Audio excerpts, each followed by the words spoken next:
Hello दोस्तों, please subscribe my channel and like my videos. Thank you. केवी नहीं पकते कीमा ते करेले। एक नई नवेली दुल्हन को दुल्हे राजा फरमाइश करके गए, आज मैं ऑफिस से वापस आऊंगा तो करेले कीमा भर के पकाना। दुल्हन मुस्करा कर बोली, मुझे सब कुछ बनाना आता है, आपको आज शाम को ऐसे करेले खाने को मिलेंगे जो आपने कभी न खाए हूँ। दुल्हा मुस्करा कर बोल, बेस्ट ऑफ लक बोला और ऑफिस रवाना हो गए। दुल्हन ने सबसे पहले मोबाइल पकड़ा, यूट्यूब खोला तो इंटरनेट की एमबी खत्म थे, तो कमरे से बाहर निकल कर सासू माँ के पास गई और कहने लगी, माँ जी मुझे सब कुछ बनाना आता है, आपके घर में कैसा पकता है, मुझे थोड़ी सी गाइडलाइन दे। सास मुस्करा कर बोली, कोई बात नहीं बेटी, तुम्हें सब बताती हूँ। सास, सबसे पहले कीमा फ्राई करो। बहू, ये तो मुझे पता था। सास, करेले छील लो। बहू, ये तो मुझे पता था। सास, करेले चाक करके बेज निकालो। बहू, ये तो मुझे पता था। सास, करेलों को अच्छे से धो लो।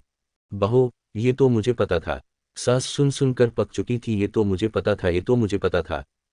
सास ने कहा, करेलों में मिट्टी भर के ऊपर धागा लपेट दो। बहू, ये तो मुझे पता था।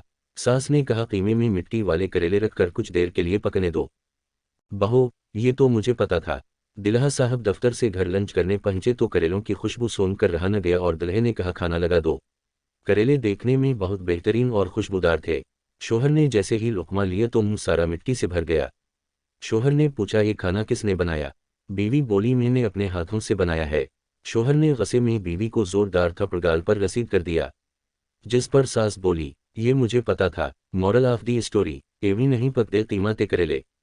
हेलो दोस्तों, please subscribe my channel and like my videos. Thank you. केवी नहीं पकते कीमा ते करेले।